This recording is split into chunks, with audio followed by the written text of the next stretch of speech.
Бай деген түрік тілінде бірінші деген сөз болыпты. Қазақтан аты ғана бөлек, заты болмысы бір халық саналатын ноғай бауырларымыз әйелін піше дейді екен. Қаптауындағы қазақтың сыңар сияқты көрінетін қарашайларда біше дейді. Бәйбіше, бай піше, бірінші қатын деген сөз екен сонда. Көктемде ең бірінші болып көктейтін бәшешек бар емес пе? Сол да бірінші шығатын гүл деген сөз. Шешек, тағы сол ескі түрік тілінде гүл деген мағына берген. Гүл парсының сөзі дейді білетіндер.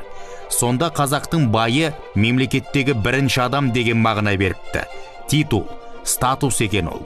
Қазақ жерін зерттеген Броневский деген орыстың атақты генералы болған. 1840 жылы сол кісі бүй деп жазыпты. Қазақтың бай деген ұғымы орыстың богатый деген сөзінің баламасы емес. Бай болу үшін атағынан ат үркетін үлкен тұлға болу керек. Материалдық игіліктерге иелік етумен бірге ақыл ойы толысқан адам болу керек.